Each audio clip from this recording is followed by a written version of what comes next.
สวัสดีครับอาจารย์โอเคครับอาจารย์เสียงโอเคครับครับผมครับ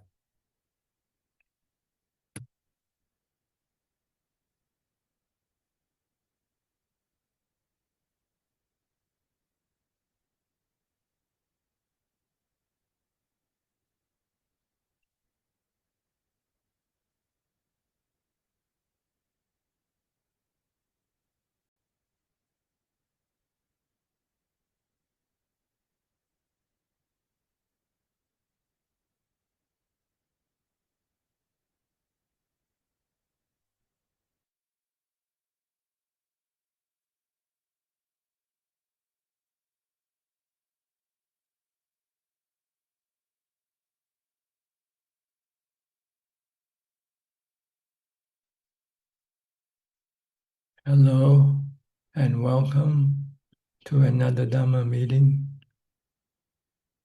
where we will discuss the Buddhist practices of charity, morality, and meditation. Everyone who is interested is welcome to join. We are waiting for our first participant, which is Claudia from Switzerland. Good afternoon to you, Claudia.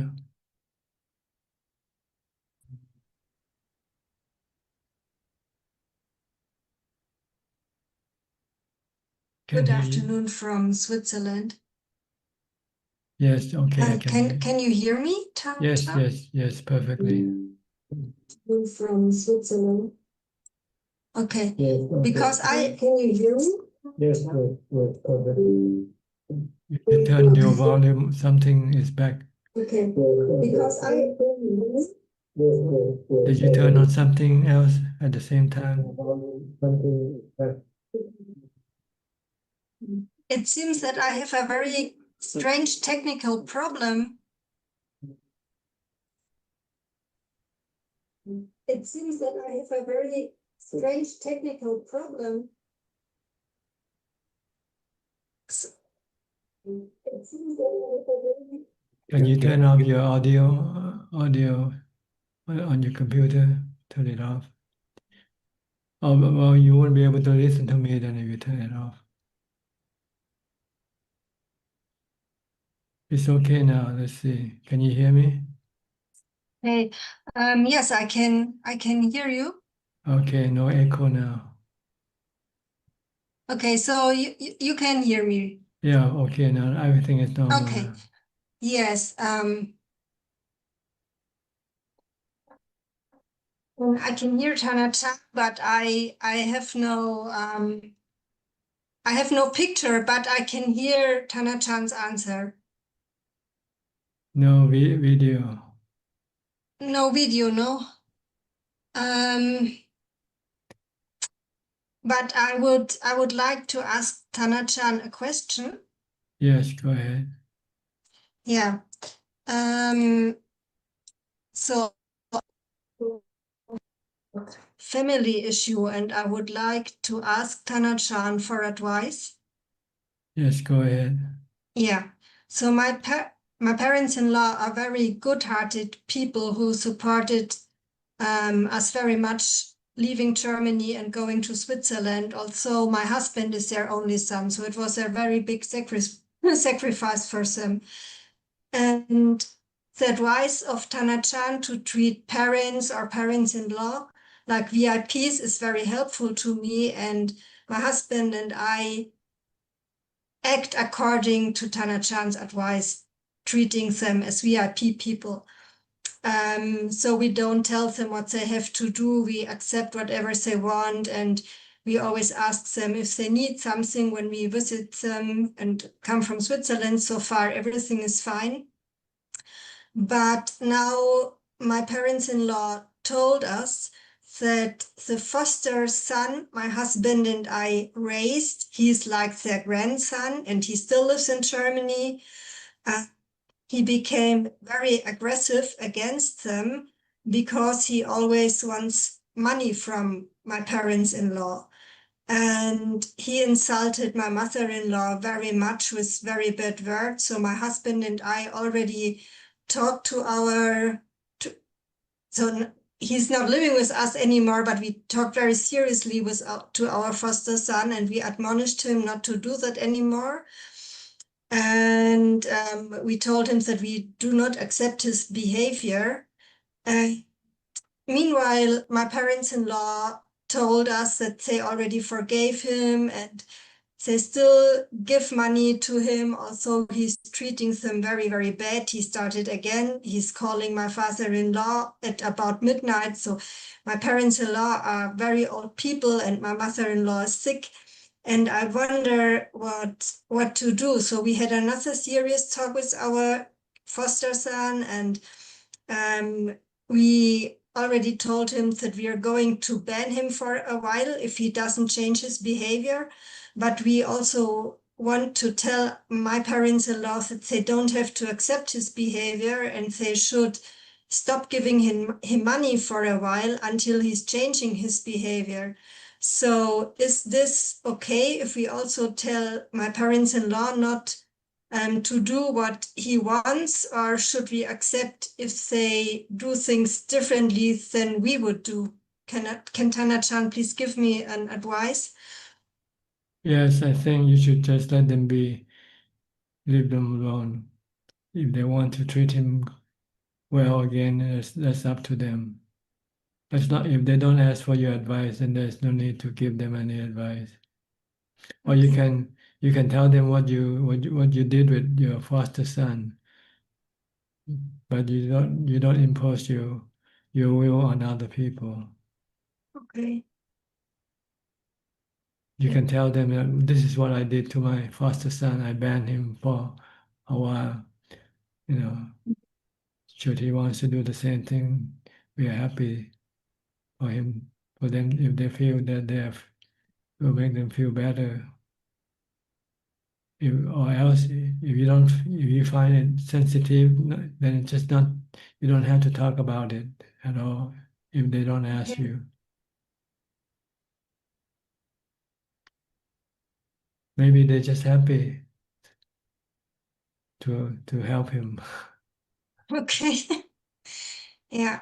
Yeah, he is mentally challenged, and they say, yeah, we know we shouldn't do that, but he's mentally challenged and we want to help him. And so, as I said, they are very, very good-hearted people, and we do whatever we can do for them to show our gratitude. And it's heartbreaking to see what our foster son is doing. But if they're happy doing it, then it's okay. Okay. Maybe if they don't do it, then they might feel bad. So Okay. out of the kind heart, they want to do something for him. Okay. Then it's okay. Okay. So just let them be. Let them do whatever they feel Yeah. right for them to do. Okay. Yeah. So at least we can spoil them when we are in Germany. What do you mean spoil them? We can, so at least we can, so for example, they love to have Swiss chocolate and things like that. So at least we can do something good for them when we are in Germany and accept what they do for the foster son. That's right, that's good. But you don't have to do it because you have to repay them or anything, but you should do it out of your own kind heart. Yeah. Yeah. You want to make them happy. This is what we call Yes. metta. Yes. So Yeah. it doesn't matter whether how they treat your foster son. If you want to make them happy, then you just spoil them, like you say. Yeah. Yeah, that's a very helpful advice. Thank you very much. It will make you feel good also when you spoil them. Excuse me? It will make you feel good yourself if you spoil them, if you give them things, Yes, yes. make them Yeah, happy. we are always happy when they tell us what they want to have and what they need, and so we get it and give it to them. So this makes us also feel very good. good then. Okay. Yeah. Anything else? No, that's the question for today. Thank you very much for the advice. Thank you very much. You're not busy teaching today, huh? No, we have school vacation now for 2 weeks. So I'm here this week and next week. And maybe I have the chance also to participate at Zoom after vacation, because meanwhile I can have also lunch at school. That saves me a lot of time, and if I make it on time, I try to participate at Zoom also when we have school again. Okay, good. And we'll see you Yeah. more than before now. Yes, hopefully. Okay, So good. thank you very much. Happy to see you. Happy to be here. Thank you very much. And thank you so much for the good teachings and advice. Okay, you're welcome. Next, we'll go to New Zealand with Anura. Are you back in New Zealand or are you still in China? Good evening, Ajaan. Sorry. Yes, Can go you hear ahead. me? A little bit soft. Can you speak louder? How about Okay, now, yeah, Ajaan? Can you hear me? that's, Sorry, yeah, I'm that's using a good. phone, so I'm not used to this one. So sorry about Okay, that. that's good. Yeah. So now I'm in Korea, Ajaan. So In I'm Korea going, now. going Nice. back to New Zealand on Friday. That's the plan. Okay, Yeah. good. What can I do So, for you today? yeah. So Tanaj, I don't have a question. I just joined to pay respect to you. Yeah. Oh, I will okay. listen in to Dhamma. Yeah. Are you happy traveling, working? Maybe a couple of times a year. Uh-huh. Yeah, that's pretty much it. So it's very tiring traveling. Okay, It's not easy now. Yeah. okay. Lot of, yeah. Nice talking to you. Yeah, the same. Thank you, Oh, Tangajan, for the teaching. Thank you. okay, next, Dash. Hi, Dash. Turn on your microphone if you want to speak. Hello, Okay, Venerable. where are you from? I'm from Canada. Canada. Where? Toronto? Yeah, Toronto. Okay. What can I do Uh, for you? So I have one question for now. Uh, what is your life story? How did you be who you are now? Oh, it's a long story. I won't be able to tell you all. You should read my biography. You have one? Yes, you can read it online, download it from my website, prasuchat.com. And there are two versions. The first one is called My Way, the book My Way. This is the original version. Then we have an extended version called, I can't think of the title now. Let me think first. I'm sorry. Somebody will. That's fine. You look at My Way if you can. Okay. Hmm. You can download it from the website and read it.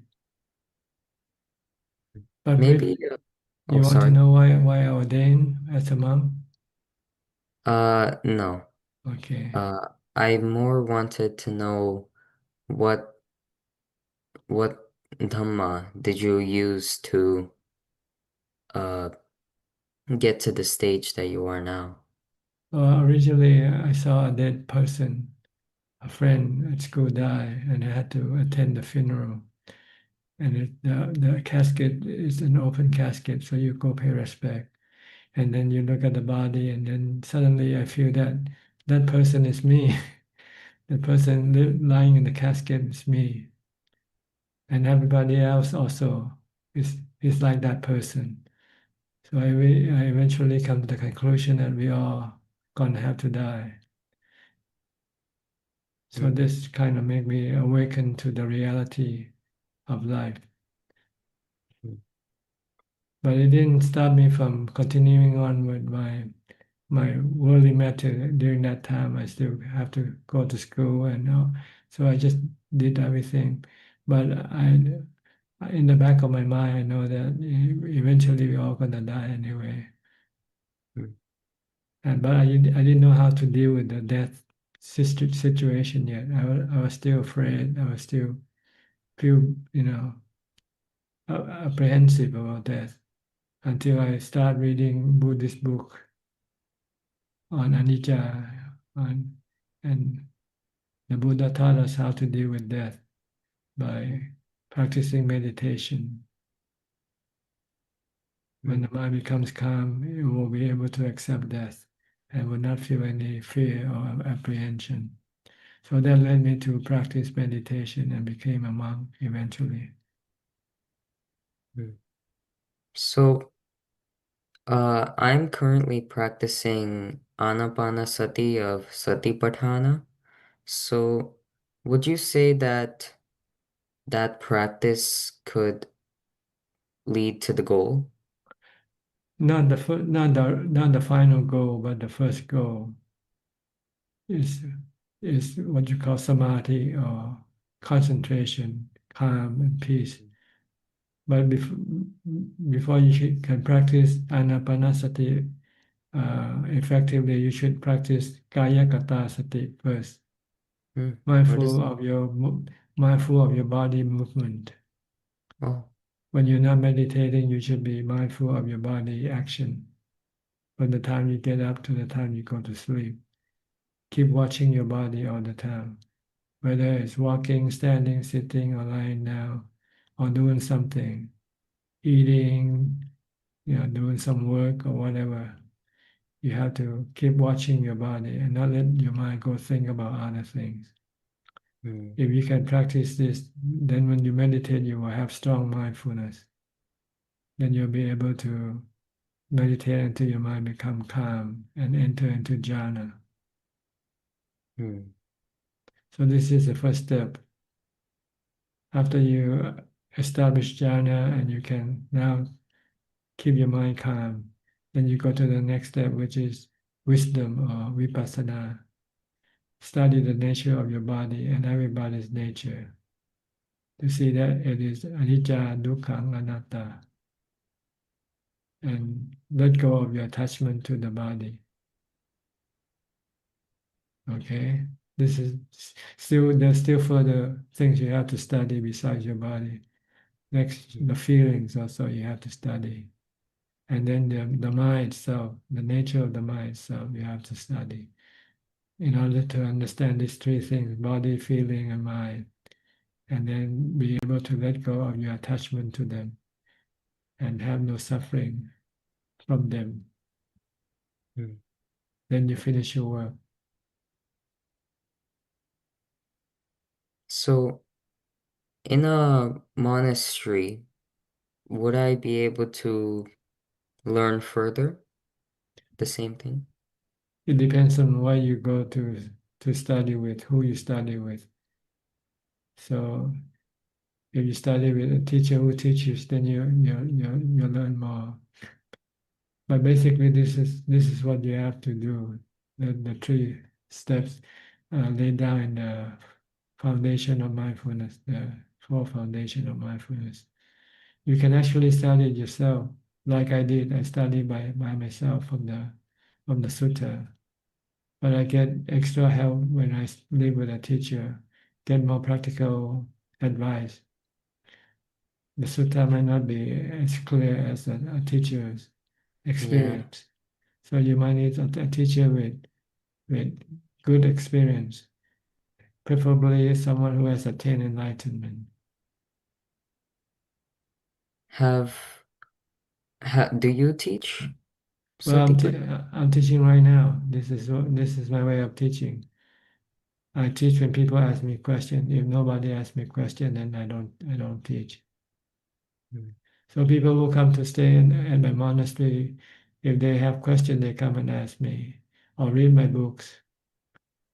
If they don't have any question, then they don't need to come and see me or talk to me. I uh I wish to renounce one day, preferably when I'm 18. So You need to where be can 20 I to be you need to be 20 to become a monk, but you can ordain 20? as a you can ordain as a novice first. Hmm, In okay. Thailand, there's a monastery established by Ajaan Suchart, in which if you want to become a monk, you have to be practiced as a preceptor for 1 year, and then they'll ordain you as a novice and become a novice for another year before you can become a monk. You have to be 20-year old when you become a monk. So as a novice, I can ordain as a novice anytime? Yes, but if you go to this particular monastery, they first require you to be a preceptor as a layman first for 1 year. Hmm, And then after you finish your 1 year as a preceptor, then you can ordain as a novice. Then after that, then you can have full ordination as a monk. It's called Wat Pa Nana Chat. It's translated as International Forest Monastery oh, in the okay. lineage of Ajahn Chah. So you can And try. oh, sorry, yeah. So you can try check that monastery out. Hmm. And all of the monasteries in Thailand are of the same name? What do you mean name? Same name? As in they're all called international. No. This is one particular Oh, okay. monastery.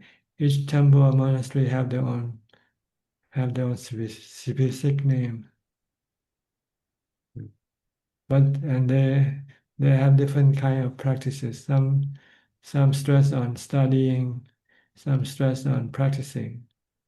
So you have to study each monastery, the one that you want to go and ordain first, what kind of monastery it is, whether it's a scholastic monastery or it's a meditation monastery. hmm. Is this monastery, do they teach Satipathana? I think so. The forest monastery used to have Satipathana as the main teaching. They Okay. teach you to practice mindfulness first and meditate, and then investigate the nature of the body. Hmm. But So there are other forest monastery also that do this. I'll just give you one example. You can search in the internet just search for Thai forest monastery. Thai Forest Monastery? Yeah, Thai forest monastery. Okay. And it's just one monastery that's called that? There are probably several monastery with different teachers. Okay. And I'll have to investigate the teachers to see what they teach. More or less. It's Hmm, probably it's probably mentioned in the description of the monastery when you search for this monastery, you'll find out what kind of monastery it is. okay. Thank you. Right now, have you finished schooling yet? No, I still have 2 years. College I or high don't. school? High school. High school, high school. High school. Okay. If you ordain, I think you also have to get permission from your parents to get an ordination also. Hmm. My parents are quite supportive. Okay, good. So how do you come around to this teaching in the first place? Hmm. I switched over from Mahayana to Theravada not too long ago, but ever since I did, I've seen rapid development of myself, and I was reading a lot of suttas and I read the Satipathana Sutta, and that it really Ring it a bell. It yeah rings a bell. It tells you it what to do. yeah, and it astonished me how mindful I was, how everything that I was fearing that I couldn't be mindful of, that my anger, my afflictions would go running about the Satipathana Sutta, the fact that I can practice it and I never release any of those afflictions because of that is the reason why. Okay, good. And you search yourself for the Satipatthana Sutta when you study? Sorry? When you found, how do you find the Satipatthana Sutta? By searching in the internet? Yes. Mm. Okay, good. We have a member who also is living in Toronto. He's a physician and he's quite well studied in the Theravada tradition. I just mentioned it. He will be our next speaker. You can listen to him. Okay. He's a doctor. Okay. I will stay for that then. Anything else you'd like to ask?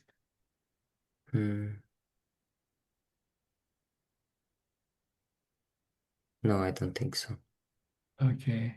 You can always join our meeting every Tuesday at this time if you have any question. Thank you. Okay, you're welcome. Next, Dr. Pia, also from Toronto. Just introduce you to Dash. He's also from Toronto. Yeah, very interesting. I think I'm sure he's got a lot of past practices. Just Yeah, you can study the Satipatthana Sutta yeah. and you got something. Yes, I mean, all you need is 7 days if you're really keen 7 to. days. But that's a huge task. But at least 7 years. But that's still good, I think. Okay, you're going to work right now? Yes, going to work. Just parked at my office. Actually, we didn't go to the office parking lot. We were listening to that. We were listening to We that. were so inspired. Yeah, very inspired by his determination. Yes.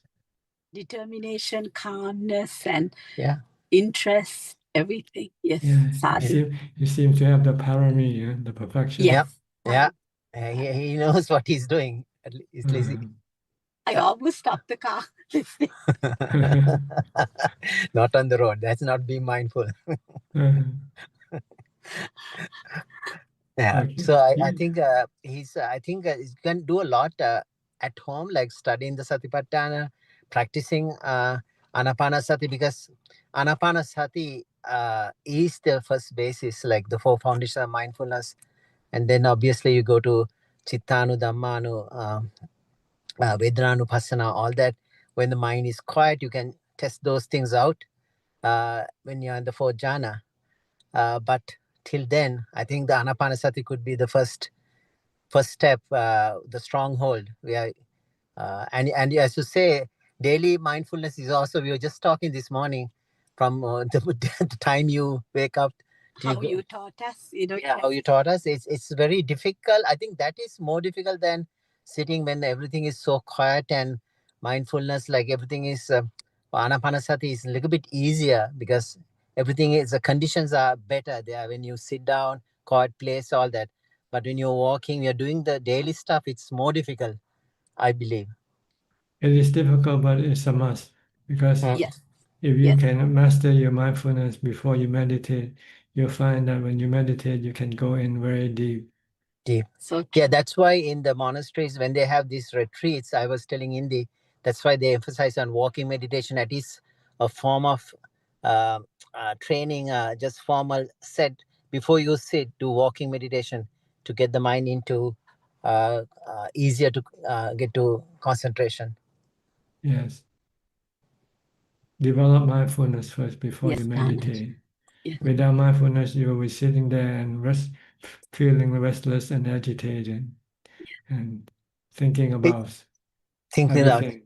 Yeah. So even if you be mindful just for 5 minutes or 10 minutes even, with a huge difference. The mind becomes so rested and quiet, and you feel the feedback, the sampajana. You see that the difference in the mind state. If you be mindful even for a few minutes while walking or whatever you're doing. Yes. Feel calm, you feel peaceful. Yeah.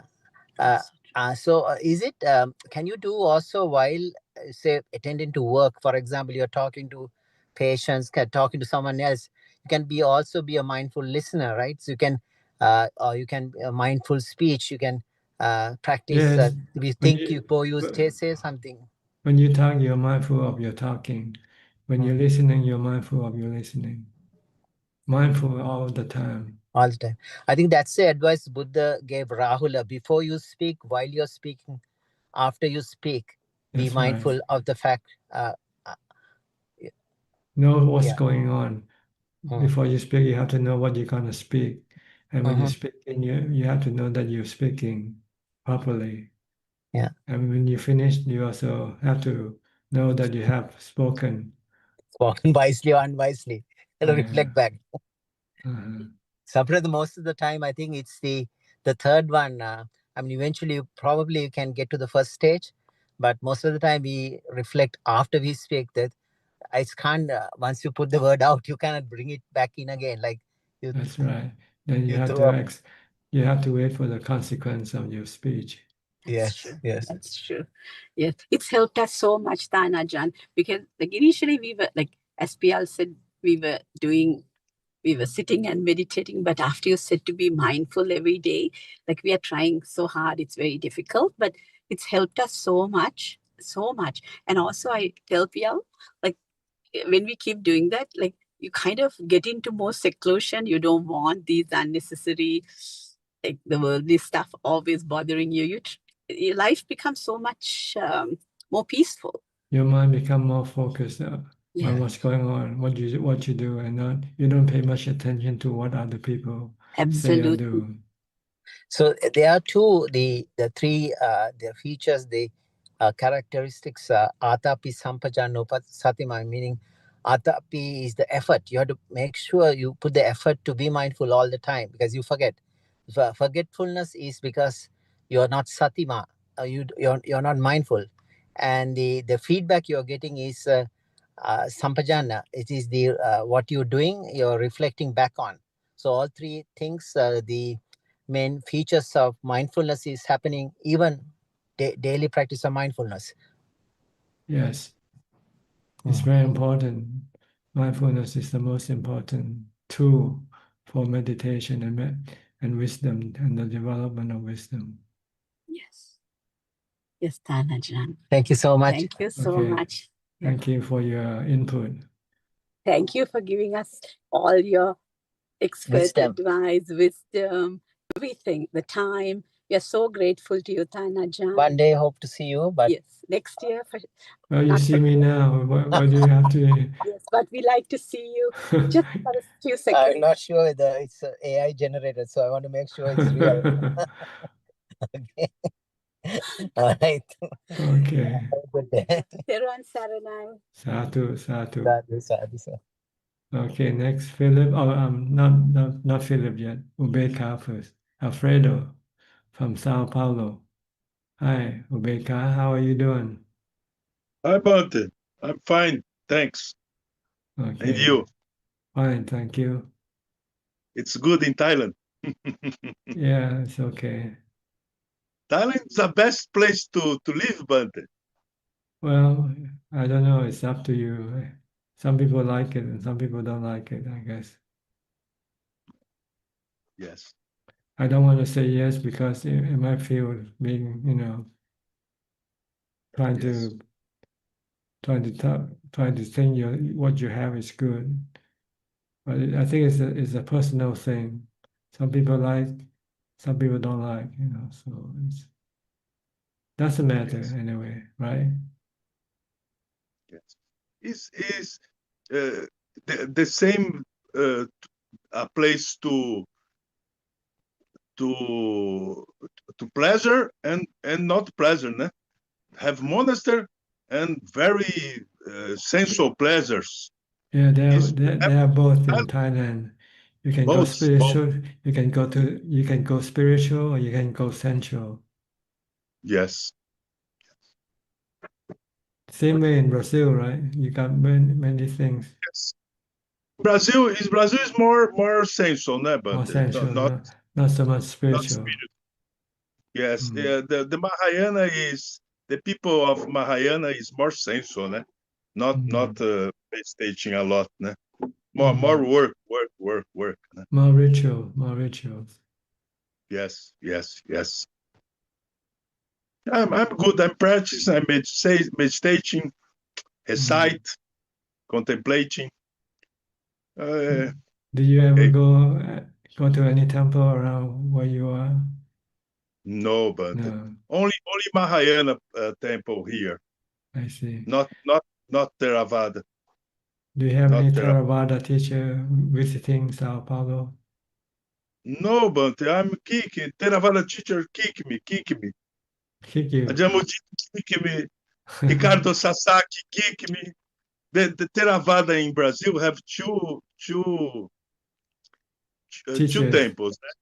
Two teachers. Ricardo Sasaki on Belo Horizonte, Nalanda Temple, and Ajaan Suchart Sudawari Temple. He's fighting. They're fighting. He's not. Yes, he's fighting. One takes the woman of other people. See a problem. Brazil Theravada is very lost. So but better to stay at home and practice by yourself. yes.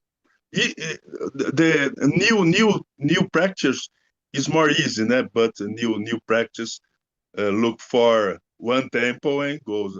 Agora, me have 25 years of Buddhism, né? But the old teachers know me, and the fight. I enter in the fight. I frequent two temples, Theravada, and they not accept. I frequent two, né? Both temple, or practice in or other, not both. I write a email from Ricardo Sasaki from Nalanda to come back, né, to Nalanda on Belo Horizonte. He's a very good teacher. He very good teacher. He goes to Thailand several times. He has a Theravada teacher, very good. He knows about Dhamma. Ricardo Sasaki is a good teacher, but he not accept me because I goes to Sudawari, I goes to you go to the other temple. To other Theravada in Brazil. I went to other Theravada in Brazil. They not accept me. Okay, so you stay at home then. Yes, I'm alone, but I'm alone, not teacher Theravada. I like to learn other teachers. Be your own Teachers teacher. Mahayana. Be your I own like teacher. What? Be your own teacher.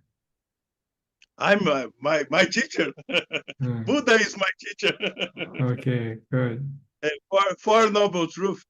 But Four Noble Truth is to realize, né? To realize, yes, you have to experience it, not just talking about it. Yes, not talking, not experience. To realize, né? To do, né? To do. Right. You have to follow, né? You have to suffer. You have to have suffering. Yes, suffer. And then you look for the cause of your suffering. Where does it come from? The cessation of nirodha, cessation of suffering. It has to be real. It has to be real, not something we just talk about like right now. Yes. Right now it's not real. But when somebody stole your money, then you get suffering. Then you know that's real. Yes. Ricardo Sasaki from Nalanda said that Four Noble Truth is for noble persons. No, it's for everybody who wants to become noble. Yes, but noble understand, realize, né, Bante? Is my goal. Realize noble truth, not talk. Sati, and not do sati. It's not enough, né, Bante? That's right. You first have to study, then after that you have to practice. Yes. Meditation, wisdom. I try, but I try. Very good. Okay. Now I renovating my kuchi, my house is it's difficult. The workers come back on Saturday and Monday only. Not finished yet. The work not finished yet. No, 1 or 2 months.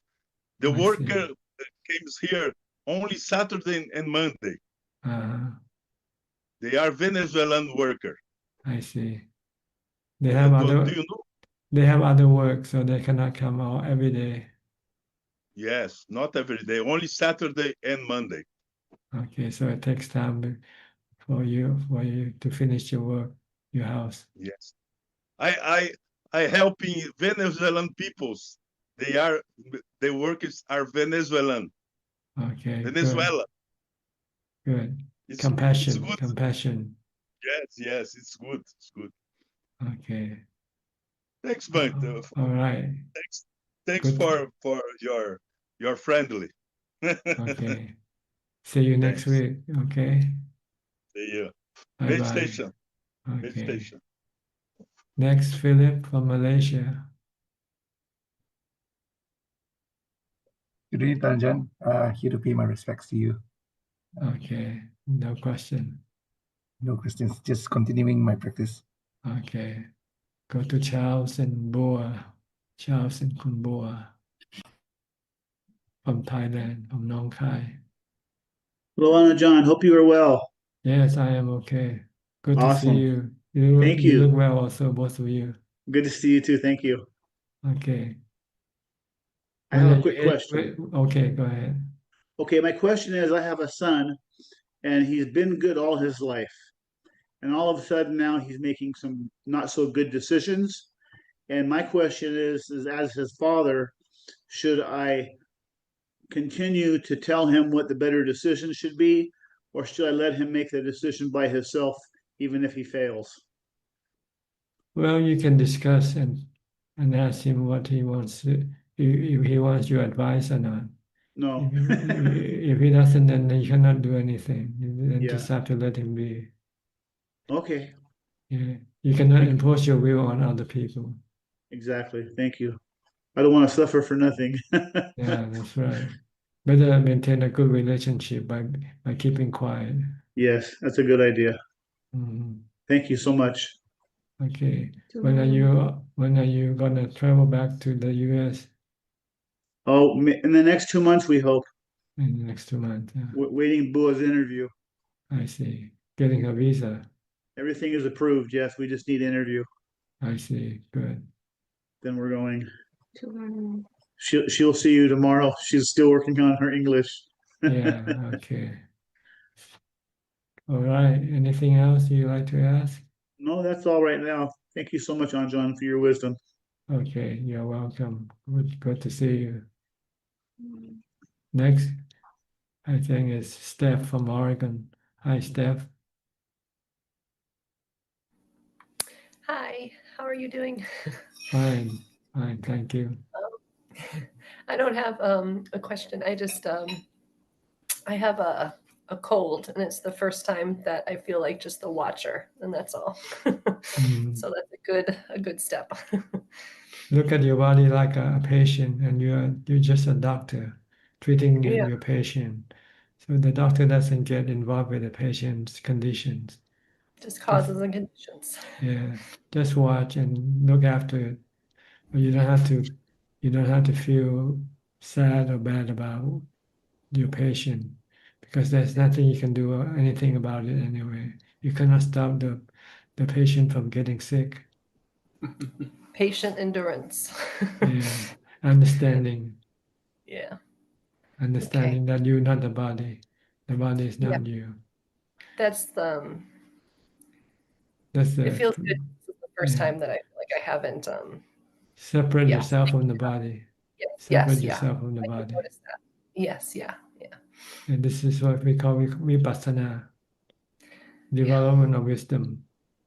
It's because of mindfulness. It really is everything making me be mindful all day long. It makes this other stuff possible. It's really incredible.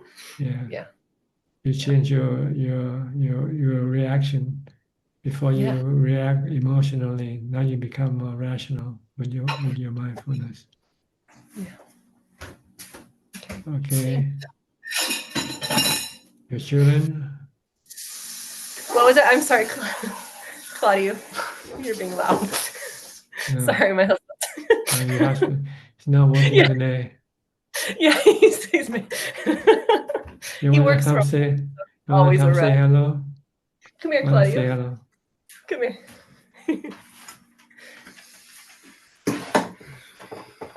Hi, how are you? Good. Not working today. Oh, he is working. Oh, Just okay. getting started. I see. It's still early in the morning for you. I see. Yes, Okay. it's very early. Yeah, Okay. he works like West Coast or East Coast hours, even though we're West Coast, so he has to wake up really early. He works online. Online, yes, yeah. Okay, good. Yeah. All right. Hope you get well soon. Yes, yes. All right. Thank you. Next, we'll go to Celia. I'm sorry. Celia from Peru. Hi, Celia. You have to unmute your microphone. It's not unmuted yet. Okay. Okay, now can you hear me, Ajahn? Yes. Good evening, Ajahn. Good Nice to see morning. you. Okay. I have a question about food cravings or cravings for food. I've been taking the Uposatha day once a week, but it has been very stressful in terms of the food, no? Because I can only have a proper breakfast at around 10 a.m. And so to eat between 10 and 12 in such a short time, so much food makes me very dizzy. It's really not very pleasant. But on the other hand, I've also noticed that I've been eating a lot because I've been sometimes very anxious because of my mother. So, but really that is an excuse. This has been a long-term problem, no? That I'm not able to control the amount of food that I have, no? Particularly delicious food, you know?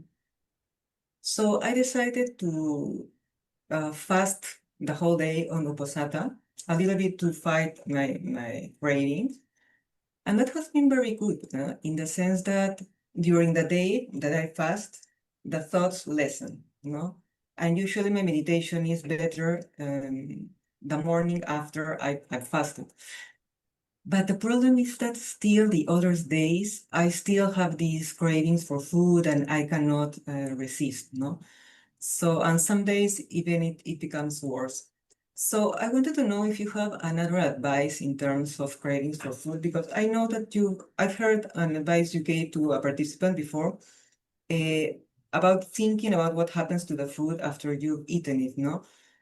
But that doesn't work for me really because that happens like one day after, like in the future, but in the moment, the food looks very delicious and is very tempting, no? So I wanted to know if you have another advice in that sense. Same advice. You can look at the food in your mouth.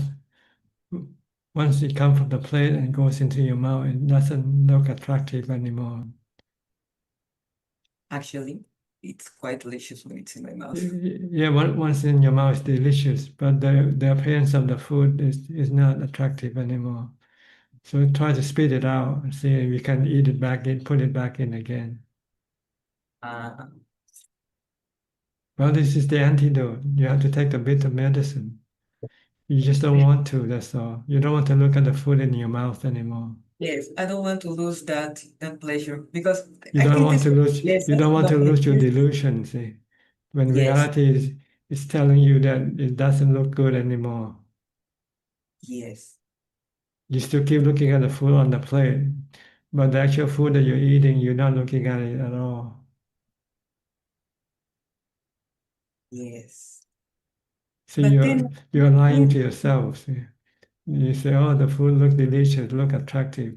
But actually, it isn't look attractive anymore once it's entered into your mouth.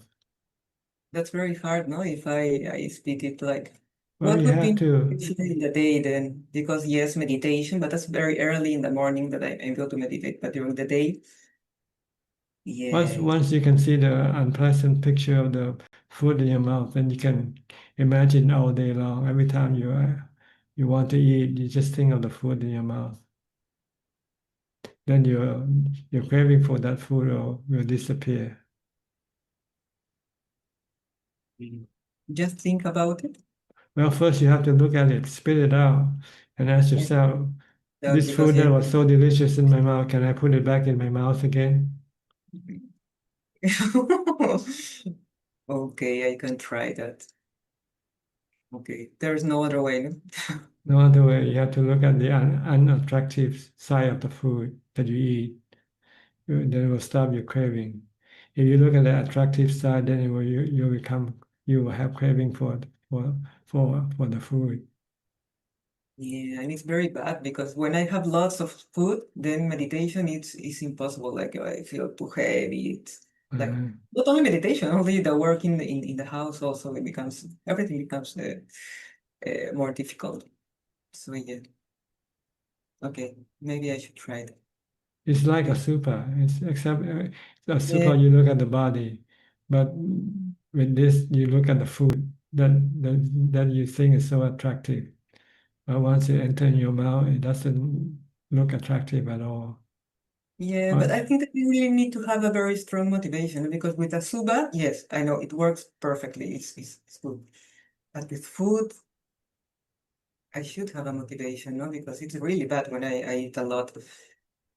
Well, you have the motivation already. You found that when you're not eating food, you find your meditation Yes. better. That should be But I will try that for some weeks, maybe three weeks, but I can see immediately it's sometimes I was thinking I should fast every day because really it's so good that like my meditation becomes so good afterwards. And even that day I get a little bit calmer, no? And then I start eating again and then stress I appears know again. you will never get rid of your craving for food until you see the food as being unattractive. As long as you see it as being attractive, then you can stop craving for it. Yes. I don't have to take that extreme measure. Okay, put many things private. There's your aversion for this unattractive appearance of food that you don't want to look at. See, that makes The it appearance I difficult. don't care is the taste. Yeah. Yeah, the taste. But if you have a food that doesn't look good, even how good the taste is, you don't want to eat it. I do, huh? Well, Like then even if spit out the food that's delicious. I put it back on the plate and then see if you can then take it back in again. yeah, that would I think that will work. Yeah.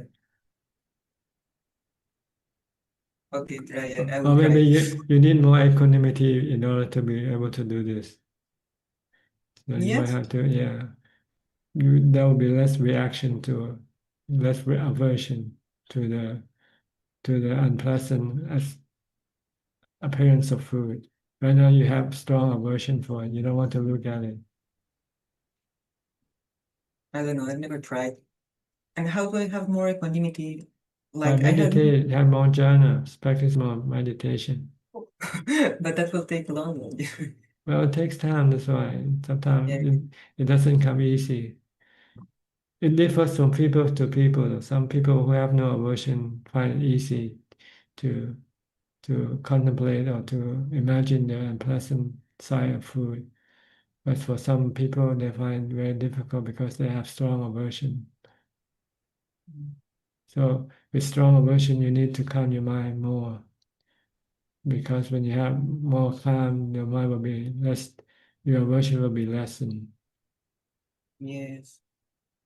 And as you say, another participant was saying, it's very difficult to have mindfulness during the day, but it pays off, even if it's like a few seconds during the day. But I do remember to be mindful to be, yeah, I can see the difference, no? And even if I'm not able to be mindful all the day, but even those small moments, like I think they count, and they little by little keep adding up. But yeah, Yes, there's some things that are stronger, but doesn't matter. Yeah, you I will have to try. put in the effort Yeah. in developing mindfulness. The stronger the mindfulness, then the less emotional the mind will become, and it will become more rational. Okay, anything else? Nothing. Only that last week I went with my mother to the celebration of her cousin, who was getting his 100th birthday. So, and he was quite lucid and he was quite strong. And it was a moment of celebration. And that same night, his sister, who was 95 years old, died, no? And I'm thinking this world is like, it's in the morning there's celebration, in the night there's lots of pain and suffering. Yeah, you never know when things are going to happen. She was 95, but she was very lucid. I loved her a lot. She was really good. We saw her with my mother this year, and she was still very strong. So yeah, it's just how things are, no? Old age and death everywhere, Ajahn, everywhere. Everywhere, we all are gonna die. You and me, same, no exception. Yeah. That's what drove the Buddha to become a monk when he saw the sick, the age, and the death. Yeah, And I he can see said, that. Yeah, I can see that yeah. the nonsense of continue doing this and this over and over again. And I was very inspired also to see that very young participant in the beginning. Such a great parami to be so young and already having things clear, like such good parami. I was thinking, oh my God, I hope I had met with the Buddhist teachings when I was so young, when I was a teenager. Things would have been so much different. I don't know. But yeah, I think it's a matter of parami and karma, no? Yes, this is something you have developed in the past already. So don't worry, you still have the time to develop it now. Hopefully, one never knows it. Just try to put in the effort. Yes, Be definitely. mindful all the time first. Then everything will be easier once you have stronger mindfulness. I'll put the effort at him. Thank you for the motivation. Okay? Okay, many thanks, Ajahn. All right. See you Bye-bye, again. Bye. Next, outsourcing from Penang.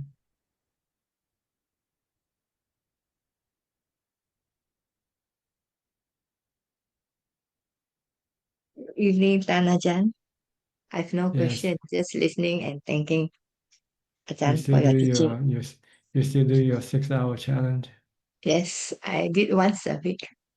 Then I did, I think, good. 4 times 3 hours challenge. Okay, good. Normally, at night, I need to wash my breath so I can fall asleep. If not, is it good? It's a habitual really. I need to wash my breath, only I can fall asleep. Wash your bed. Wash my breath. Do anapanasati. Yes, it's a good way to go to sleep. Quick way, really. If you're not washing your breath, then you can be thinking about this and that will keep you awake. But when you're washing your breath, you're not thinking about anything. Yes. So you fall asleep very quickly, very easily. But on Sunday night, I did 3 hours challenge in the morning, and night I meditate another 1 hour. Then at night I was very alert. I couldn't fall asleep. Even I washed my breath. Wash for so long also cannot fall asleep. It's Then probably I not feel it's not your mindfulness. I think it's your agitation, your mind becomes agitated. Use mindfulness. And also when you cannot go to sleep, don't force yourself to go to sleep. Just do mindfulness and don't expect anything. If you expect to go to sleep, you won't go to sleep because this will block your mind from letting go. Yes.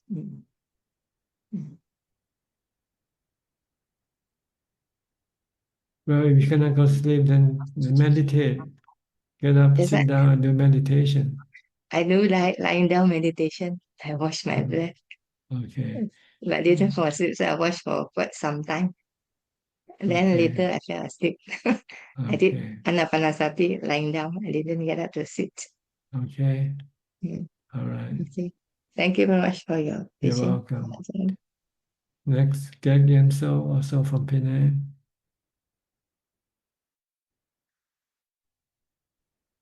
Yes,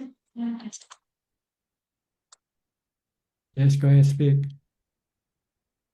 And Ajahn, just to pay respect, yeah. Okay, thank you. I'll see Question. you next week. Next, we go to Ricardo from Uruguay.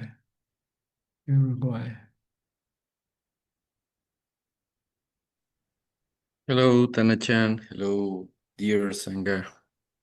Nice to see you all, and thank you for all your teachings. And yes, as you said before, it's quite, I feel quite happy to see a young guy like Darsh with 16 years old and trying to be a monk. So quite Aspiring to be a monk, yeah. inspiring, Extraordinary. yeah. Extraordinary. Yeah, and as you told Celia, we should still try to practice and get that way. I just would like to share that thanks to your teachings last week, we had a dog that was 10 years old and he passed away last Thursday. And I cried a lot, cried like I had never cried since my father's death. But you taught us how to lead with death. And at least as you said right before, we are all going to die, but we have attachments for animals, people, and all that. And I just like to. We were very happy to have a monk from Mexico that gave us some chantings for the dog and all that. And it was quite amazing that all this Latin American Sangha, we are quite close, but I would like to ask you for some advice, please. Thank you. Thank you for all your teachings. What advice you want to ask?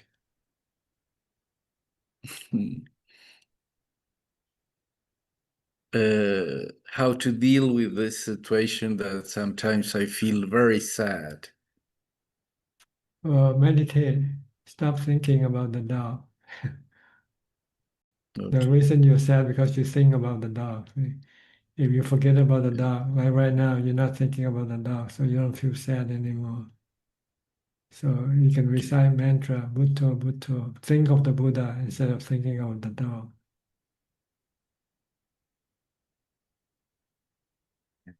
Then eventually you'll forget about the dog. Then your sadness will disappear.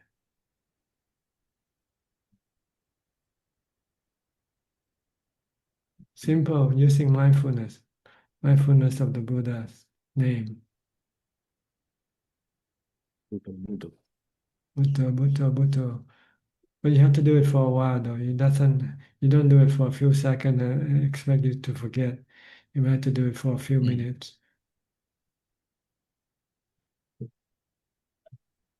until you forget. Okay. If you still think about the dog, then you cannot stop. You have to continue on reciting Bhutto, Bhutto until you eventually forget about the dog.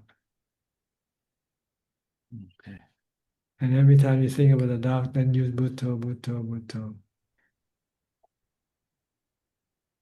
Bhutto is like an eraser.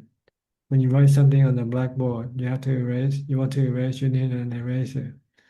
So your mind is like a blackboard, and you write something on the blackboard. You write about the dog, and when you write about the dog, it makes you feel sad. So you have to erase it out of your mind by reciting Bhutto, Bhutto, Bhutto. Out of sight, out of mind. Don't think about it.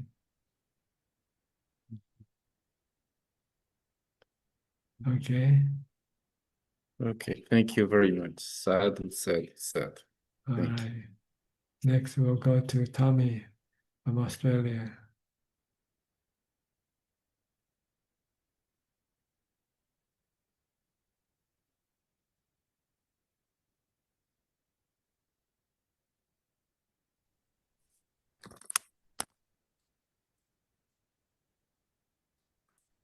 Okay, Tommy, What's going go on? ahead. Hi. How are you? Good, thank you. I wanted to ask about the fourth section, the Satipatthana, the truth of the path. Yeah, it just goes through the 8 factors of the Noble Eightfold Path. But I wanted to ask the Sammasati section. It goes through the 4 Satipatthana. But I don't know if I've ever seen that. Is that the usual way of describing it?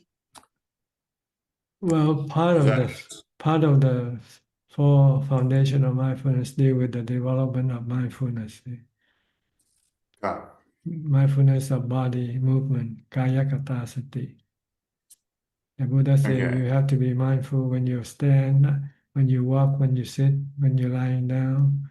You have to be mindful when you move your head to the left or to the right. You have to be Yeah. mindful when you raise your hand up or whatever you do. This is right mindfulness. The goal is to prevent your mind from running away with your thoughts. You want to tie your mind down with the body so you cannot go think about other things. So when you're not thinking, then you have achieved samma sati, or right mindfulness. Okay. But when the Buddha teaches Sammasati in other suttas, does he usually teach in terms of the 4 foundations of mindfulness? Well, I don't know. I didn't study that far. Once I got the 4 foundation of mindfulness, I stopped there. I found it's complete. There's no need to search for any other information anymore. Okay. I'm confused about the 4th foundation of mindfulness. Here is translated as he dwells contemplating the nature of things in various things. Well, you contemplate on the 3 characteristics on everything. Everything have these 3 characteristics of existence in them, whether it's the body or the feelings or the mental states. They're not fixed. They keep changing all the time. Yeah. So being attached to any particular part of them can cause you suffering when they change. So you don't want to have any suffering, then you don't attach yourself to them. You just let them be, let them come and go, rise and cease. Let the change come and go. Once in your body can have to change from birth to aging to sickness and death. You cannot interfere with this process. If you try to interfere, then you're creating suffering for yourself. You're creating dukkha for yourself. If you don't want to have any dukkha, then you don't want to interfere. You just have to accept this process of change. So is the 4th, is it like a container of the first? Like, what's the difference between like he dwells contemplating the nature of the mind in the mind? What's the difference between the 3rd and the 4th? Well, the 4th is a general. You have to study the detail contained in the 4th. It has to do more with knowing what is contained in your mind, whether you have the 4 Noble Truths or not, whether you have the 5 hindrances or not. These are things that will appear in your mind, and you have to be aware of them and deal with them properly. If you have hindrances, you have to get rid of them. I understand. What about the last section, where the Buddha says, the 7 years, 7 months, 7 weeks, 7 days. Where does this come from? At the end of the sutta. Yeah. So it came with the sutta, see, the prediction that if we can follow his teaching, we will be able to become enlightened in 7 days, or 7 months, or 7 years. And why not 8 years and 8 weeks? Is it a general number, or is there a special? Oh, this is just a general number, but it can vary from people to people. Some people might take 3 days instead of 7 days. Some people might take 5 months instead of 1 month. But it's just a number, just a number. And he goes by the weeks, by days and month and year. The maximum is 7 years. The minimum is 7 days. You will be able to become enlightened. And the refrain, how come it's repeated throughout the teaching, like after every section? I think it's a technique of memorizing something difficult. So by repeating them, it will make you easier to remember. That's how in the ancient time we keep or maintain the teaching of the Buddha, by reciting them in a repetitious way. And what's the context? Did the Buddha teach this all at once, or is this like the kind of greatest hits that's being put together, or is it a single teaching? Well, I don't know. It doesn't matter to me how it came about, but it sounds like complete, and it's useful. That's all I care about. I don't care so much about how they came about. Like the Buddha say, when someone got shot by an arrow, and the doctor came and tried to remove the arrow from the body, the person who got shot said, "Don't do that yet. Please go find out who shot me, what family he came from, and what kind of material this arrow is made from.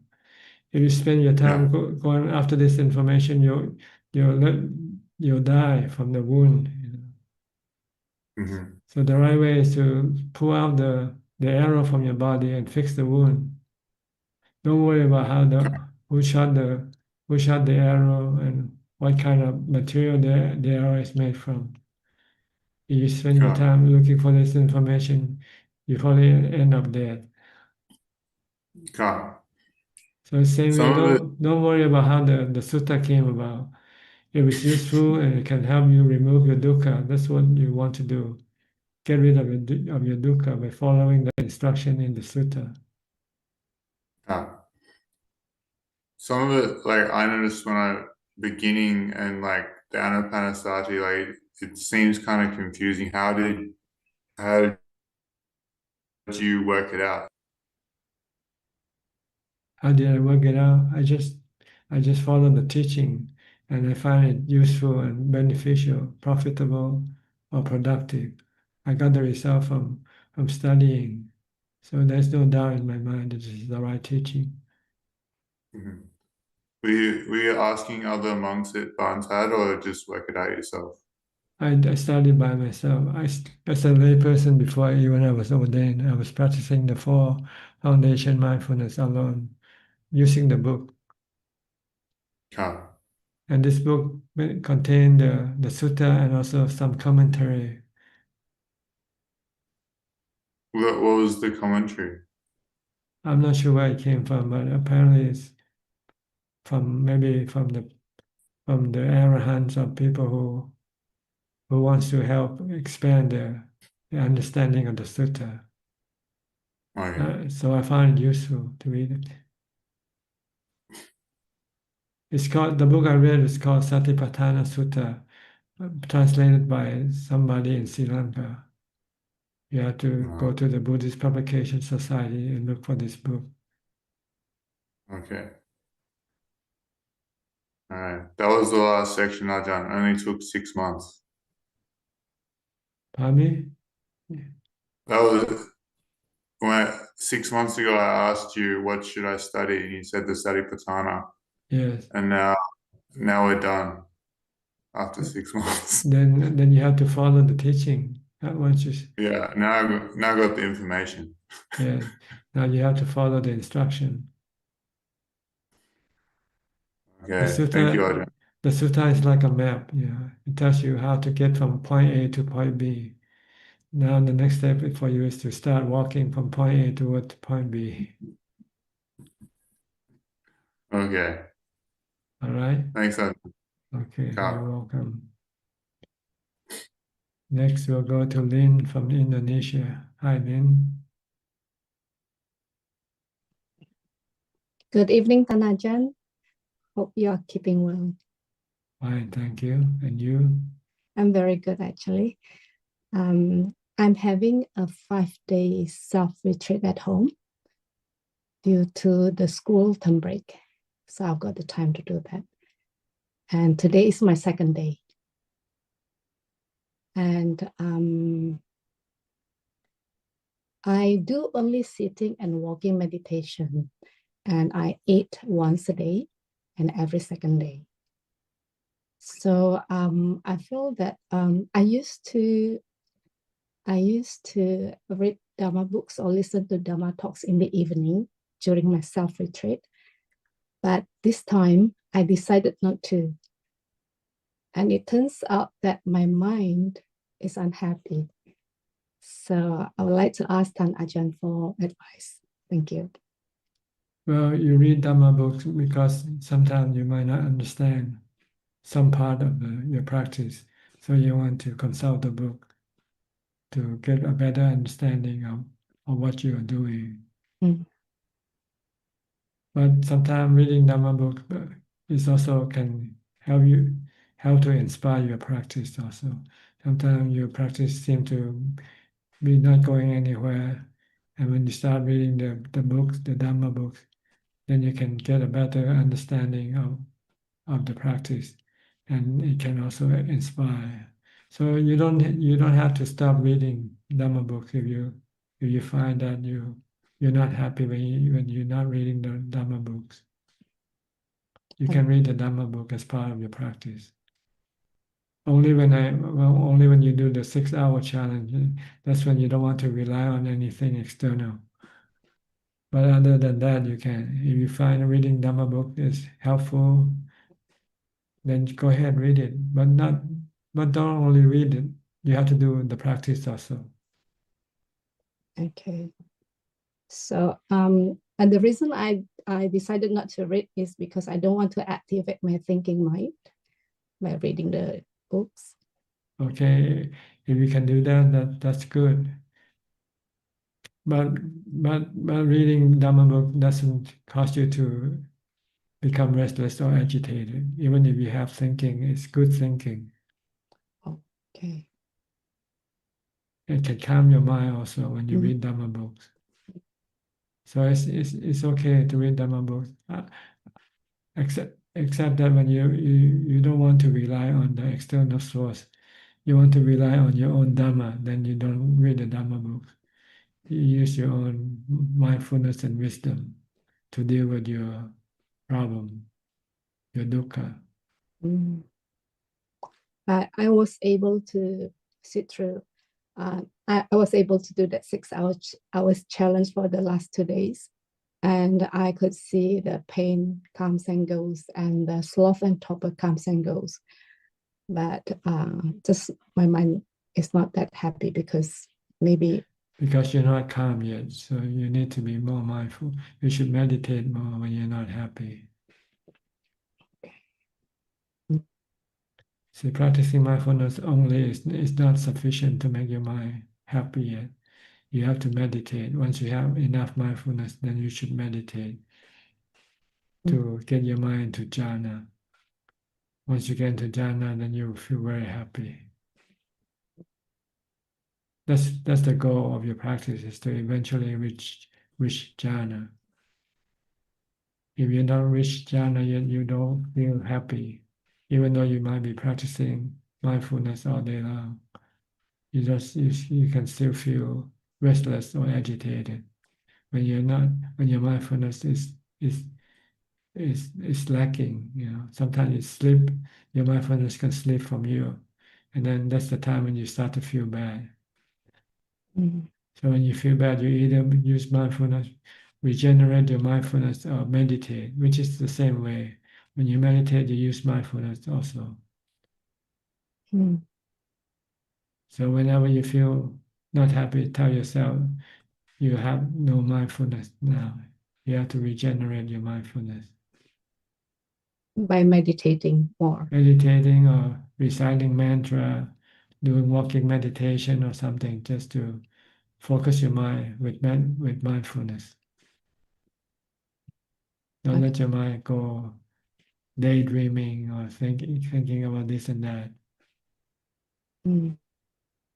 So when I'm aware of my agitation, can I just ignore it and then divert my attention to like mantra or like body movement?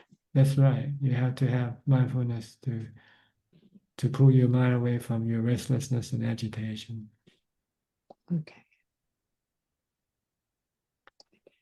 All right. Yeah. Okay. Thank you very much, Ajaan. I'll try harder. Thank you. You're welcome. Okay, next, Gary from Singapore. Good evening, Ajaan. I'm just here to pay respect. No questions. Thank you. Okay, good. Next, I'll go to Andrew. Hi, Andrew, from the UK. Can you unmute your microphone? Okay. Greetings, Ajaan. How are you How are today? you? Good, Yeah, fine, I'm thank good, you. thank you. Good. How's your practice? That's what I wanted to report. I've been trying to be mindful since I wake up. Very difficult. It At the takes moment, time. It takes time. Be patient. Just do as much as you can. yes, that's what I do. First 5 seconds, 10 seconds, I'm very mindful the way I'm getting up from the bed, the way, I'm walking.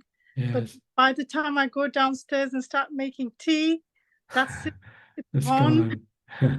And then when I realize it's been like I've had my breakfast, I've not been mindful, I've had like a little bit too much to eat in my breakfast, I'm feeling heavy, and then I think, oops, I lost my mindfulness.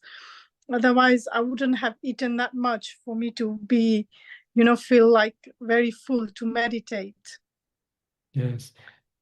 At least you know that you're not having mindfulness. That's a good start. Yes. As soon as you know that you lost your mindfulness, then you should bring it back right away. Yeah, I do that.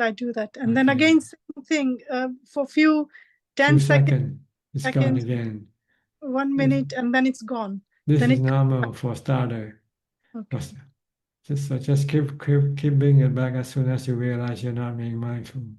Yes. Then eventually you have longer mindfulness. Yes, Ajaan. Yes. Just be patient and don't be discouraged. Yes. Accept it. This is normal for starter. Yes. Keep going. Yeah, keep going. Yeah. Yes. Takes time. Slowly but surely. Yes.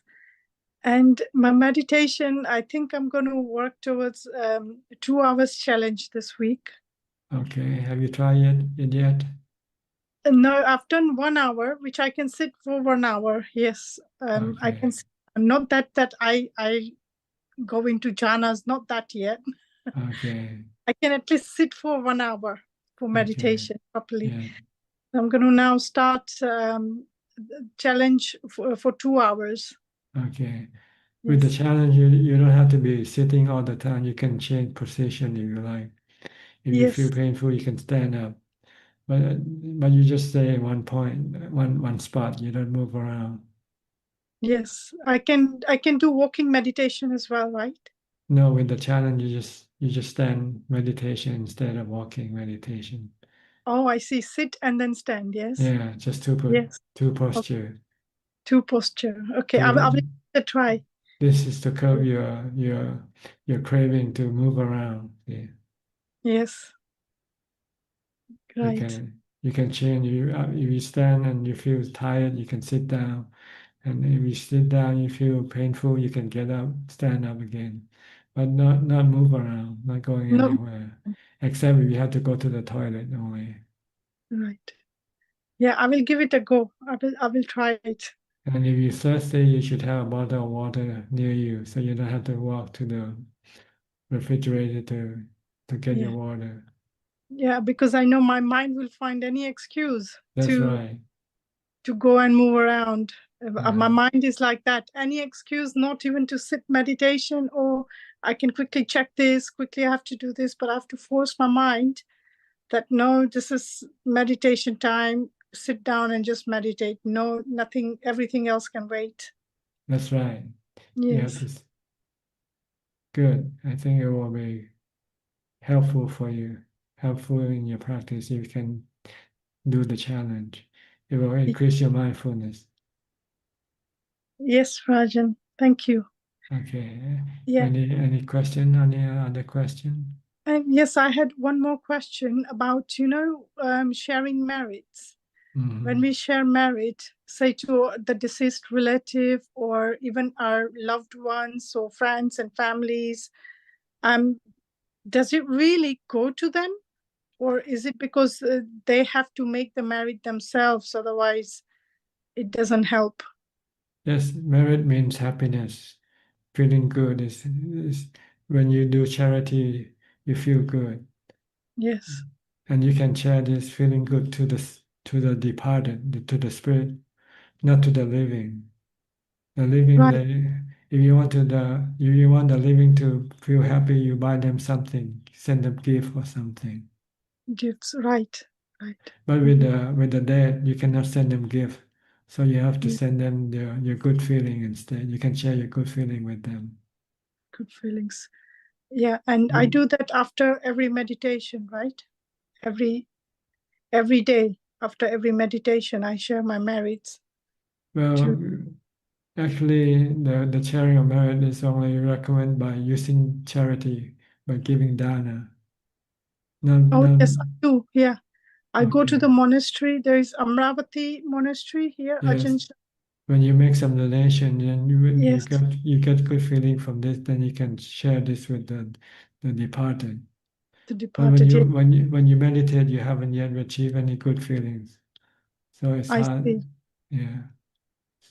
So normally, sharing the merit with the dead, we usually use donation or charity. We do charity. Yes. Yes. Thank you, Rajan. Okay. You're welcome. Let us know what happened next week, okay? Yes, definitely. Thank you. All right. Next, we go to Kok Seng from Singapore. Hi, Kok Seng. Greeting, Rajan. Rajan, please allow me to update your instructions to me last week. So now, whenever I do my reflection on this body having been born is subjected to aging, so I would think of an old person whom I saw along the footpath, struggling to walk with a walker, and I tell myself, oh, I'll be like that old man one day. And the other reflection, this body having been born, you'll be the body will be subjected to sickness. So I think of another elderly person who has a stroke and was struggling to walk with the help of a domestic maid. And I realized that when I think of this, there's some resistance in my mind. So when I think why reasons, I think it's because I cannot accept when there's such a if such a sickness happens to me, I will still not be able to accept such a sickness at the moment. Yeah. Because your defilement is resisting, reacting to the truth. So you need to do more meditation to calm you down, to calm down your resistance, your defilement resistance to the truth. That's why we need meditation to support our development of mind, of wisdom. And Go ahead. Oh, meditation. Oh, okay. Yeah. And the third reflection, this body having been born is subjected to death or die. So I think of my brother-in-law who has passed away a few months ago, and I think, I will be like that, lying down in a coffin. So for that, there is not so much of resistance compared with getting sick. Yeah. So Because getting sick can hurt you more than getting dying. So you find it easier to accept death. And die, yes. Because dying is just like going to sleep. Yes, correct. But getting pain, this is what you resist more. So it's harder. So you need more equanimity. You need more meditation to be able to deal with pain, with sickness. Okay. So you have to I will need meditate. to meditate more. Yes. You have to do both, but not at the same time, alternating. Each do meditation, then after you come out of meditation, you can do contemplation. And after you feel not happy anymore doing contemplation, then you go back to meditation.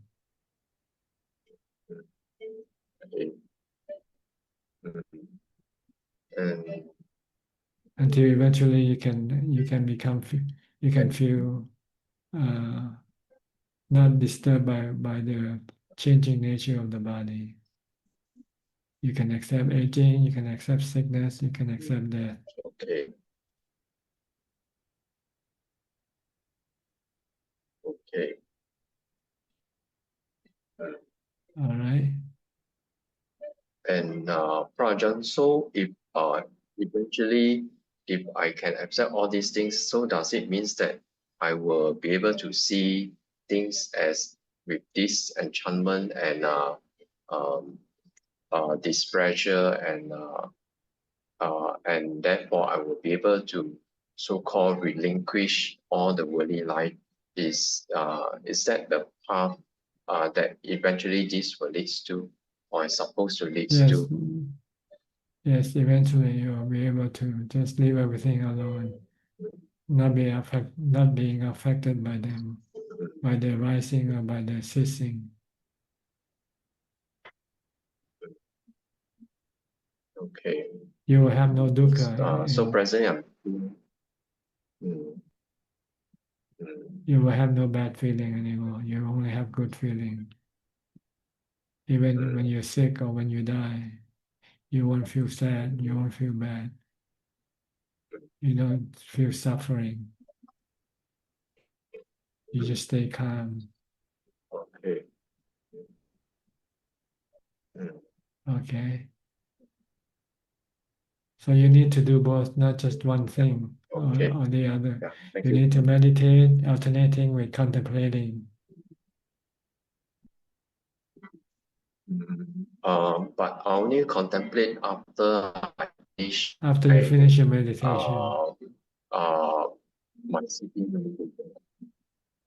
Yeah, you don't contemplate when you meditate. So just you, before I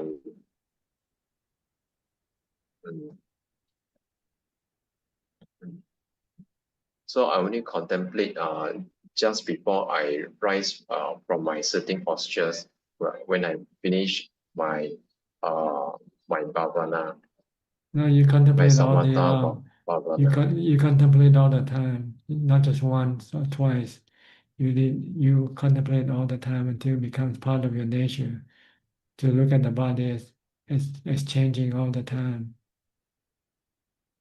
Uh, all the time, meaning during sitting or even After your during the meditation, normal. during contemplation, you can contemplate all day long. The more contemplation, then the longer you will remember the truth. If you only contemplate briefly, then you can forget about it as soon as you stop contemplating. Okay. So that means even when not in sitting, not in formal sitting, I also do the contemplation. Yes, all the time say, I'm gonna get old, I'm gonna get sick, I'm gonna die. Until you can accept Okay. the truth, then you can stop. Until you feel you have no feeling of aversion toward them, then you can stop. Okay. Okay. Then okay, I will try contemplating this throughout the day, not just after formal sitting meditation. Yes, when you're not meditating, then you're contemplating. Okay. Okay. Yeah. Okay. Thank you, Prajan. You're welcome. Next, Sri in Czech, Vancouver. Didn't see you last week. You didn't get in, or did you have to be somewhere? Greeting, Tanjan. Last week we had a early meeting with the Ministry of Education. So we briefly like logged in, but we didn't get in. So Okay. Now you're in. yes, yes. Okay. Yeah. What would you like to say today? You, just now the discussion with Celia, I see the pattern that when you're talking about food, we try to see like in Asubha we look at the ugliness or disgusting part of the body. In food, we try to look at the disgusting part of food, right? Like so, like is is that what we're trying to do? Like when we like something, we try to look at the disgusting part of it. Like That's right. even if other things like entertainment or something, we can also look at the At the cessation, at the end of the thing that you are attracted to. yes, yes. So we always look at we try to look at the The if end we game. like Look at some the end game. end game. Oh, end game. Oh. Yeah, food, you look at the end game of food, and like human body, you look at the end game of human body. Yeah, it becomes a corpse. Once it becomes a corpse, you don't want to have anything to do with it. Right? Yeah. Same way with food. The end game of food is it turns into feces. Yeah. Yeah. But what about entertainment, Ajahn? What's the end game of the Once like big once the show is over, everything is gone. You feel left lonely again. Oh. I see. Oh. Like the party. Once the party is over, Yeah. you feel lonely. But Oh. when you're in a party, you feel happy with people around you. Oh. So eventually you'll be left alone when everything ends, right? Yeah. And when things end, you left you sad and lonely. Like your Oh. marriage, if your marriage ends, you'll feel left sad and lonely, being alone Oh. by yourself. Oh. So our mind, we don't look at the end game of things. We We like look at to. the starting of the game, Oh. and we anticipate happiness when we start the game. Oh, we're gonna have fun, right? But we Yeah. forget that the game is gonna be over sooner or Over. later. And what Oh. happened when the game is over? Then you live Yeah. alone, lonely, having nothing to do. Oh. So the mind is not trained to look look at the at end the game. eventually. It's, Oh, it's only trained to look at the attractive side of life, yeah, yeah, yeah. the upside, not the downside of life. Oh, So we have to retrain the mind with the yeah. downside of life. That's why we Oh, contemplate on aging, sickness, and death. yeah. This is the end, the downside of life. We don't want to think about. Oh, oh. Oh, yeah, that's good. That's Because good. when you think about this, you become a monk. You would like the Buddha when he saw the aging, sickness, and death, and he left the palace, renunciated, and became a monk. Oh, so like becoming a monk, it looks like in the beginning it looks like, oh, it's no fun, it's maybe, but the end game of the becoming a monk is actually positive. Happiness, yeah, Yeah, positive. The starting game is bad. You have to yeah, you have to switch your life from sensual yeah, pleasure to spiritual pleasure. yeah. The starting looks bad, but the end is good. Yes, But when you achieve your the other thing, goal. oh, But the other side, the sensual side, the yeah. starting is good, but the end is bad. Yeah, it's very enticing. Like we want to, yeah, enticing and looks really good. And it's like really trying to trick us. But the end is never good.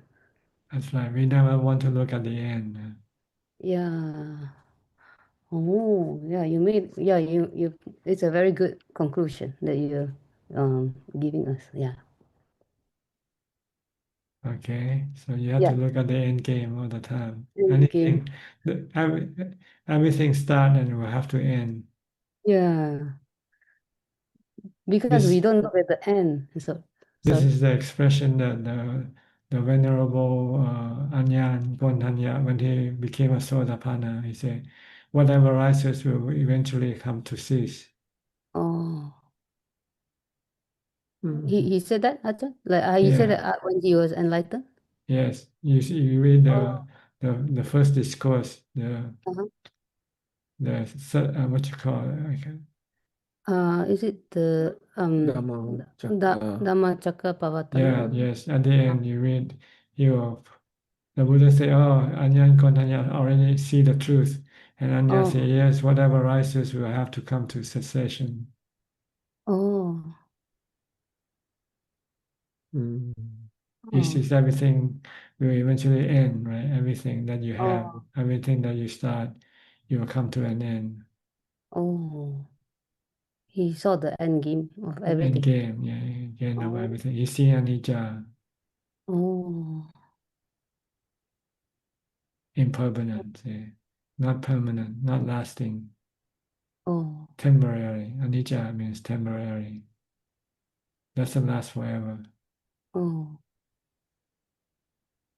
So anicca is suffering. No, anicca is change or Mm, impermanent. But you're mm. clinging But to things and don't want it to cost. change. That's Uh-huh. cost you the suffering. Mm. If you don't cling and you accept, then there will be no suffering. Oh, Mm. oh. Not accepting anicca is suffering, but if you accept, then That's right. When you yeah. accept it, then there will be no suffering. If you accept death, then there will be no suffering with death. If you accept sickness, then there will be no suffering with sickness. It's your denial of the truth that causes you the suffering. Mm. Mm. Yes. Okay. I'm good. Like for me, I have the same question, almost kind of same question, but the answer is the same. So I was going to ask you, oh, why people know the truth, then we can let go. But then you just answer it. Yeah, we know the truth, but the problem is our defilement doesn't accept it. That's why Oh, we have to meditate to suppress our defilement. oh, Because when you meditate and when you enter into jhana, your defilement cannot function. Mm. oh. So when you have more equanimity, when you're not meditating, you can suppress your defilement when they try to resist the truth. Yes.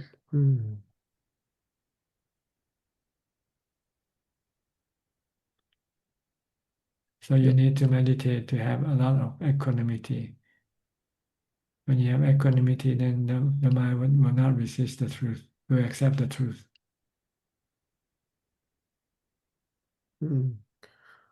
So, Raja, when we have equanimity, meanings that when we go and contemplate the truth, and then the truth can, it's kind of like we can download into our mind. We can accept it. See, Yeah, we can accept it, like, you know. But right now you cannot accept getting sick, right? You don't want to get sick. But if you have equanimity, then you can, if you teach the mind that you cannot run away from sickness, then you say, okay, if I cannot run away, then I better accept. Because if I try to run away, I'm causing myself suffering. And I cannot run away anyway. Eventually, the sickness will catch up with you, whether you like it or not. So it's better to accept it, not to run away from it. Face it, accept it with equanimity. Then there will be no suffering. Like when you did something, if you did something bad, you broke the law, and the police going after you, it's better just to surrender. Then your suffering will be gone. When you try to run away, try to hide, you're just trying to maintain your suffering unnecessarily. Eventually, when you decide to give up, then okay, then the suffering will be gone.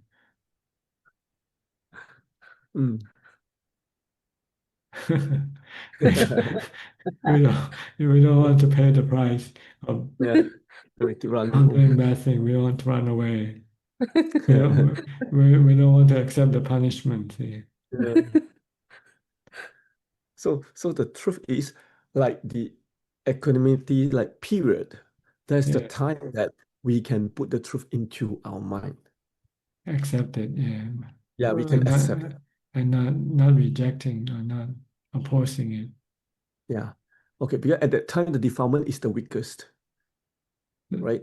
Yes, when you have equanimity, then the defilement, although it might not yet be completely disappear or destroy, it is weakened to the point where you can accept the truth.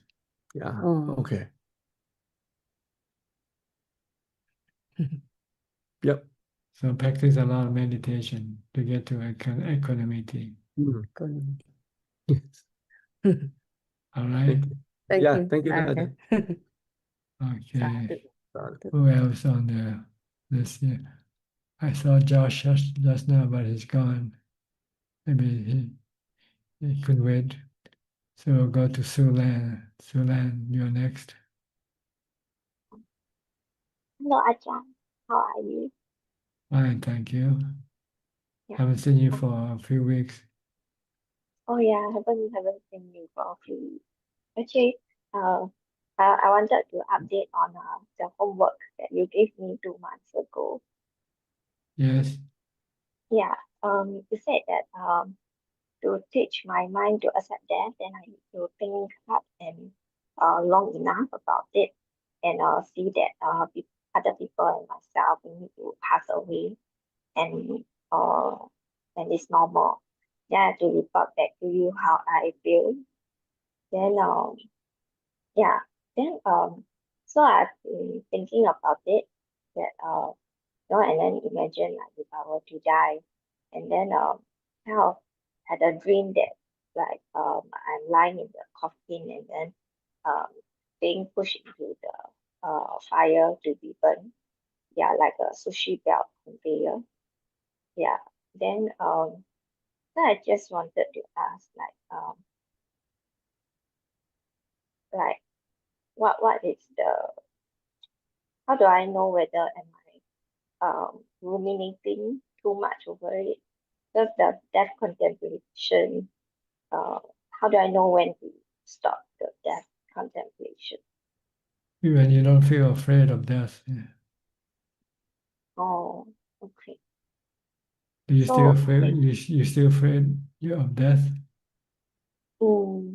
yeah, I think when I imagine like being in the coffin and then like on the conveyor belt to be cremated, that seems quite scary. Like when I imagine it for myself and for my loved ones. But you have to ask yourself: do you have a choice? If you have to die, can you change that choice or not? Yeah, we don't have a choice. We have to accept, right? Yeah, we have to Okay. accept. So just keep teaching your mind that to accept death is happiness. To resist death is suffering. So resist death is suffering. Accepting death is happiness. Then you feel relief once you accept death. Okay. And the suffering part is it that because of the clinging to the self, like the self is going to disappear, that's why, and I don't want it to disappear, so that's why it's suffering. Yeah, there's the delusion to think that the body is you, when in fact you're not the body. You're the one who uses the body. You're the user of the body. The mind is the user, not the body. So you have to tell yourself that even after the body dies, you're still alive, you're still existing. Just without the body, you exist in a spiritual form. Okay. I have to continue doing the death contemplation. So it's not it's a continuous thing as part of the practice.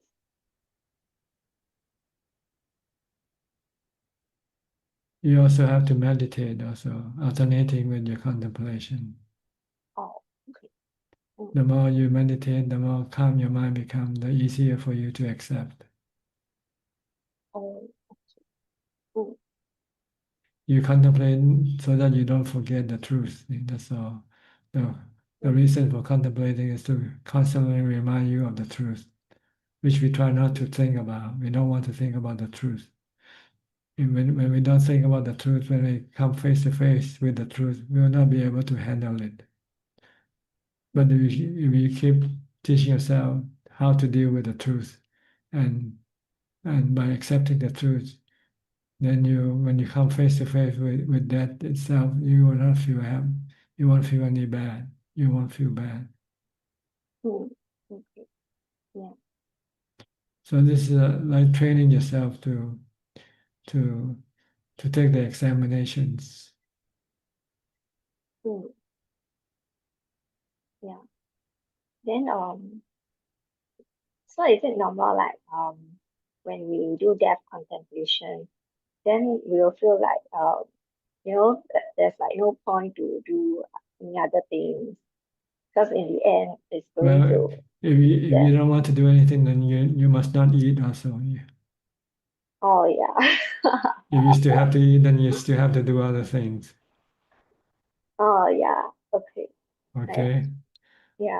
This is your defilement thinking. Okay, if I'm gonna die, then I don't have to do anything, but you still eat, right? Yeah. Oh yeah. So you still do something. So when you still Oh do something, then you have to provide yourself with something, right? Things yeah. don't That's come by true. itself, so you still have to Oh. work. Okay, so it's not like we give up on ourselves, like there's nothing to do already. We You still still have to you still do everything, but you might do less now instead of do more. You might do less. Do only the essential. The non-essential, then you don't do.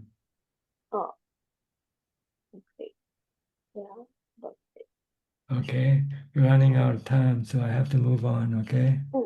Yeah, thank you, Ajahn. Okay, I'll go to Josh first. I think he's been here for a long time now. Hi, Josh. Are you okay? Are you gone again? Okay. Let me see, where is he? He's not on the screen here. Okay, we'll go to Inten instead then. Inten. Good evening, Prajan. Yeah. Prajan, I'm planning go to Kochi on in 21 October. Okay. After this, I will send email to Prajan assistant. Okay. Yes. How long you want to stay? 12 day Prajan. 12 days. Okay. 12 day. Okay. You haven't been there for a long time. For quite some time. Yes, Prajan. You didn't go to Kaohsiung for quite some time now. Yes. I postponed because my customer need surgical. So now I tell them I need go to meditation. So if they need something, my secretary can help them. Okay. Good. You have any question today? No, Prajan, just practice Prajan. Thank you, Prajan. Okay, you're welcome. Next, Belinda from Singapore.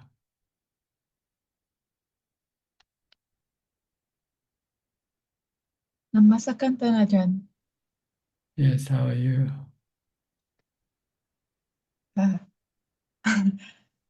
Defilement, Ajaan. Defilement still doesn't leave you yet. There's a lot, yes. A lot. Okay, so you have to clean them out by meditation, by wisdom. Dukkha. Yes, dukkha is caused by your defilement. That question about contemplating death. Sometimes I contemplate death, psychological death, because sometimes we don't die, and then we go for craving to grasping, Ajaan. Agitation and all that defilement. And then sometimes I practice how to die mentally, the sense of I to die. But the recent days, I find that I crave a lot of things. Or we meet people who probably have past life connections. And it's difficult to... This is not contemplating death. Contemplating death means contemplating the death of the body only. Okay, then how about the sense of I? There's no problem there. The problem is your attachment to your body that you want to solve. Yeah. Let go of your attachment to your body because you cannot cling to it. One day it's going to leave you. So you just have to teach your mind to accept this truth.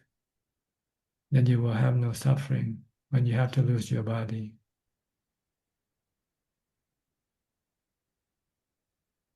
Okay, running out of time.